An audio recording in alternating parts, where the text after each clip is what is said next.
coaches. I know all those guys really well. Plus, their team is super good. Rocker and Leiter really gave us fits, and the guys out of the bullpen, they were the better team out of 2 days. That being said, our guys poured everything onto the field that they had, and it just wasn't good enough, which that makes it hurt.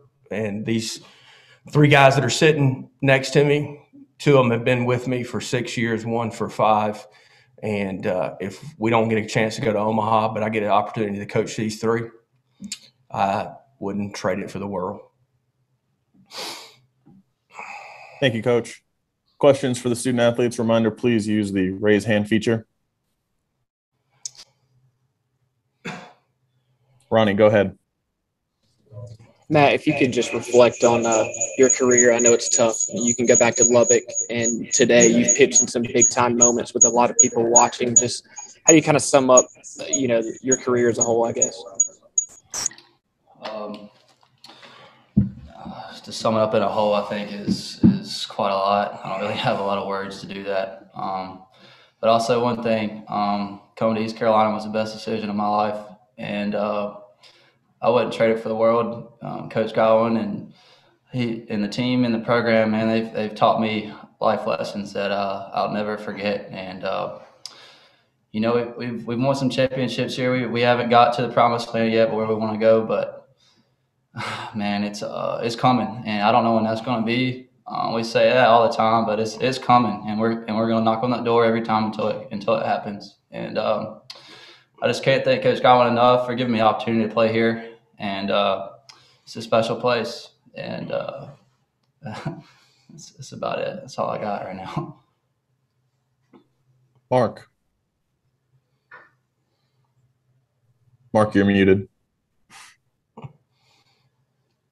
Coach, it's been a quality group and a quality season all year long. Talk about what the difference is you feel like is between winning these games and getting over the hump and, right now, where you're at right now.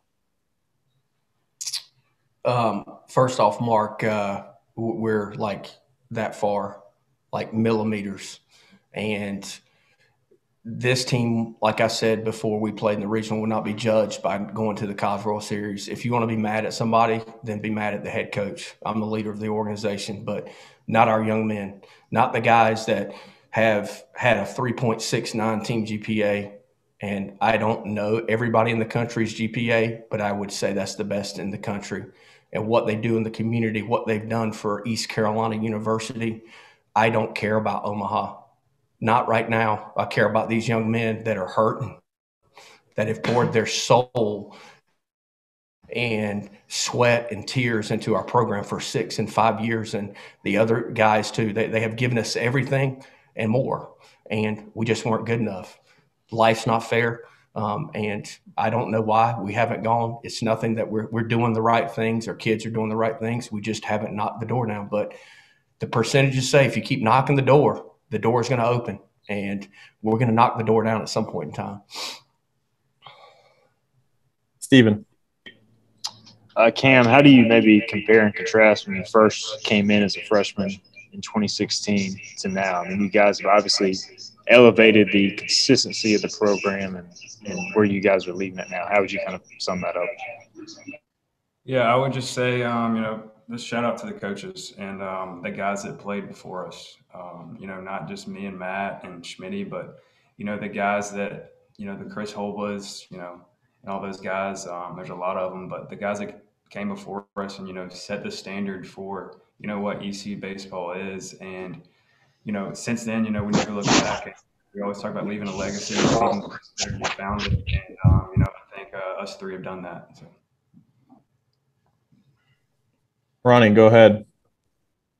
Cam, for you as well, these games are so low scoring, and really it's probably the best ECU's ever pitched in a super regional from Gavin on down. I mean, how do you feel y'all just stepping up in this moment and really as a pitching staff as a whole kind of keeping the team in it both days?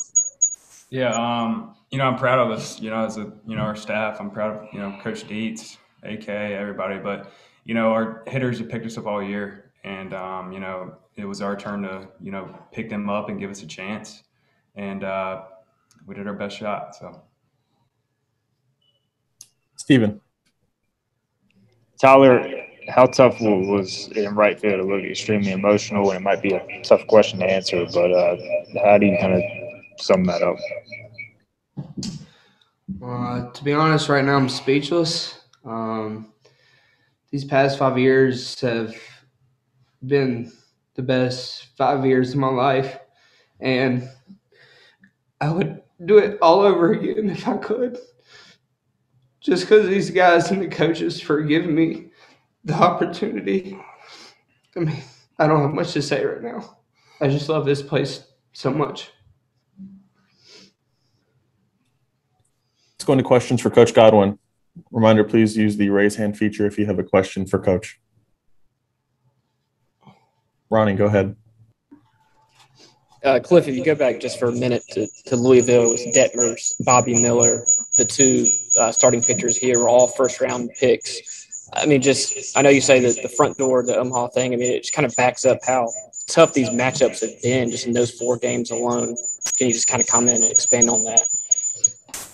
Yeah, you're not going to face anybody with a 5.5 ERA when you're in a super regional. It just is what it is. And, we went toe-to-toe with one of the best teams in the country. We just weren't quite as good as them. Like I said, Rocker and Leiter were just a little bit better than Gavin, Wiz, and Hunt in our bullpen, and their bullpen guys too. I mean, they were just a tick better.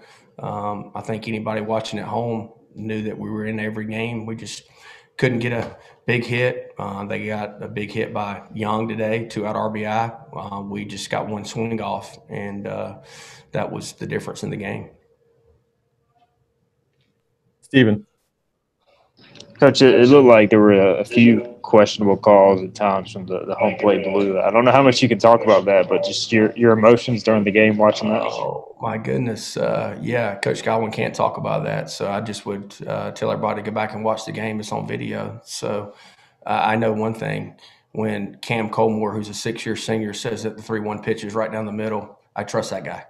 He's seen a lot of balls thrown. So, and it is what it is, man. You go on the road, and we've been on the road every time for a super regional except 0-1, and we weren't at our home field. We were just in Kinston. So it makes it more difficult to win on the road. I think it's 75%, 70% of the teams that host go to Omaha. That doesn't mean that you can't do it on the road. It's just I've always envisioned that we would do it at Clark LeClaire for our fans. And it is what it is. We came on the road, and we just weren't quite good enough. Mark. Could you kind of feel the home field advantage being on the road at a place like Vanderbilt where they're top 5 in the country at the moment, and they fresh off of a championship, that sort of thing? Talk about that. And was this thing kind of lost maybe before you ever got here as a result of not getting the home field advantage? Absolutely not. Our guys poured their heart and soul into the field. It was not lost before we got here. The way Gavin Williams pitched yesterday against, a guy that's going to go in the top 5 picks, Leiter's going to go in the top 3 picks, supposedly. I'm not a scout, but the way our guys competed, absolutely not. Don't ever say that again. No offense that we had lost before we even started playing. Our guys poured their heart and soul into what these last 2 games were. Let's go one more with Steven. Coach, just talk a little bit about Wiz and Hunt's performance, if you will. He obviously pitched extremely well. And then in the decision to go to Matt in the 5th inning. Well, we had guys in the bullpen in the first inning. Look, if you don't win today, you go home. And we wanted to make sure that we went to our best bullpen guys, which we did. Bridgie was really good. I thought that everybody that we ran out there was really good. They just got, I think, 4 2-out RBIs, and we got 1 home run. So that was the difference in the game.